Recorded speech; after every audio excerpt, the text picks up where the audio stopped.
بسم اللہ الرحمن الرحیم۔ السلام علیکم عزیز طلباء۔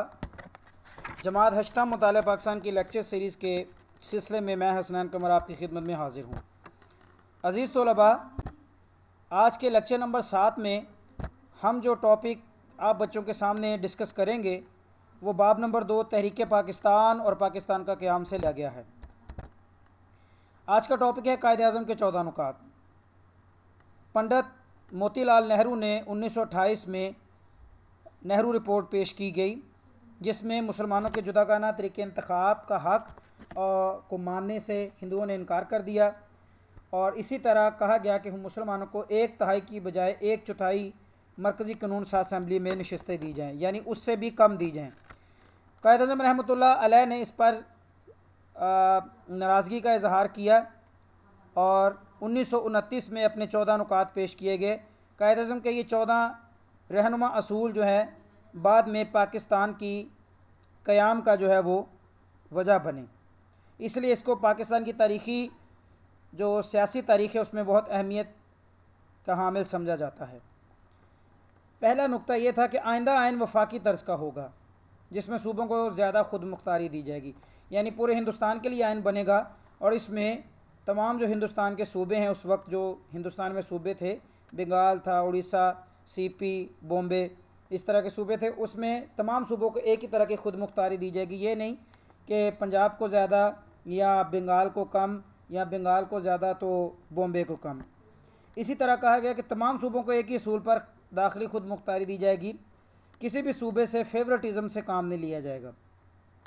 صوبوں میں اقلیتوں کو مناسب نمائندگی دی جائے گی، جس صوبے میں جو فرقہ تھوڑی تعداد میں ہوگا اس میں اس فرقے کو مناسب قومی جو مرکزی اسمبلی ہے اس میں نشستیں دی جائیں گی۔ مرکزی جو قانون ساز اسمبلی اس میں مسلمانوں کی تعداد کم از کم 1/3 ضرور ہوگی، 1/3، یعنی اگر 100 سیٹیں ہیں مرکزی قانون ساز اسمبلی کی تو 33 مسلمانوں کی ہونی چاہیے۔ جداگانہ انتخاب کا اصول لاگو کیا جائے گا، یعنی ہر فرقے کو اجازت ہے کہ وہ اپنے کمیونٹی کے بندے کو الیکشن میں کھڑا کر سکتا ہے اور اسی کمیونٹی کے لوگ اس کو ووٹ کر سکتے ہیں۔ ہاں، اگر کوئی اپنی مرضی سے چاہے تو مخلوط طریقہ انتخاب کو قبول کر سکتا ہے۔ صوبوں کی حدود میں کوئی ایسی تبدیلی نہ کی جائے گی جس سے پنجاب، بنگال اور شمال مغربی سرحدی صوبہ کی مسلم اکثریت متاثر ہو۔ چونکہ یہ مسلمان اکثریت والے صوبے تھے تو کہا گیا کہ ان کی حدود میں کوئی تبدیلی نہیں کی جائے گی۔ تمام لوگوں کو یکساں مذہبی آزادی دی جائے گی، تمام لوگوں کو یکساں بھی آزادی ہوگی۔ کوئی مسودہ ہوتا ہے ہاتھ سے لکھی ہوئی تحریر، جو کسی خاص فرقے سے متعلق، یعنی ایسا قانون جو کسی خاص فرقے سے متعلق ہوگا وہ تب تک منظور نہ ہوگا جب تک اس خاص فرقے کے 3/4 اراکین اس کو مان نہ لیں۔ اگر وہ اس کو نامنظور کر دیں تو اس کو نامنظور سمجھا جائے گا۔ سندھ کو بامبے سے علیحدہ کیا جائے گا، چونکہ سندھ بامبے کا حصہ تھا تو کہا گیا کہ سندھ کو علیحدہ کر کے ایک صوبہ بنایا جائے۔ اسی طرح بلوچستان اور شمال مغربی صوبے میں جو ہے وہ دیگر صوبوں کی طرح اصلاحات، ریفارمز لائی جائیں، چونکہ یہ صوبے بیکورڈ تھے، کہا گیا جیسے باقی صوبوں میں ترقی ہو رہی ہے ان صوبوں کی طرف بھی توجہ دینی چاہیے۔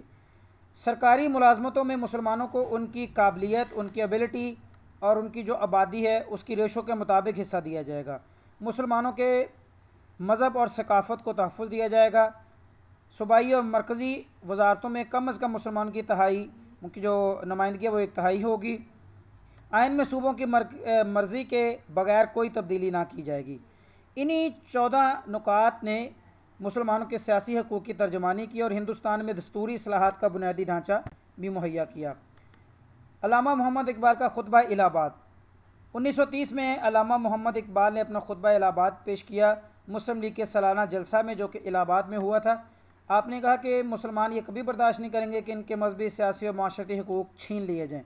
آپ نے کہا میری خواہش ہے کہ پنجاب، سندھ، سرحد اور بلوچستان کو ملا کر ایک ریاست بنا دیے جائیں جہاں مسلمان اپنے مذہب اور اپنی روایات کے مطابق حکومت کر سکیں۔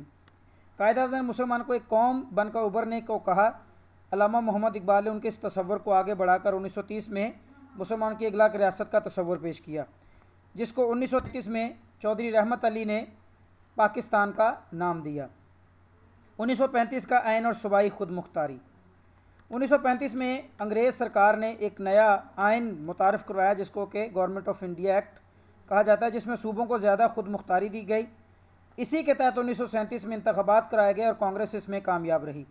جس کے بعد کانگریس نے مسلمانوں کی شناخت کو ختم کرنے کا پروگرام بنایا، مسلمان پر مذہبی آزادیاں جو پابندیاں لگائیں، مسجدوں کے باہر شور و غل کرنا شروع کر دیا، مسلمانوں پر سرکاری ملازمتوں کے دروازے بند کر دیے، اسکولوں میں اردو کی بجائے جو ہندی ہے اس کو رائج کیا گیا، گاندھی کی مورتی کے سامنے بچوں کو جھکنے کو کہا گیا، مسلمان بچوں پہ جو ہے وہ ماتھے پر ترک لگایا گیا اور مسلمان بچوں کو زبردستی بندے ماترم پڑھنے پر مجبور کیا گیا۔ آپ کی جو ہوم اسائنمنٹ ہے اس کو دیکھ لیتے ہیں۔ یہ آپ کا دوسرا تفصیلی سوال ہے، قائد اعظم کے 14 نکات، یہ آپ نے اپنی کاپی پر لکھ لینا ہے اور اس کو اچھے سے یاد کر لینا ہے۔ امید ہے کہ آج کا لیکچر آپ کو سمجھ آیا ہوگا۔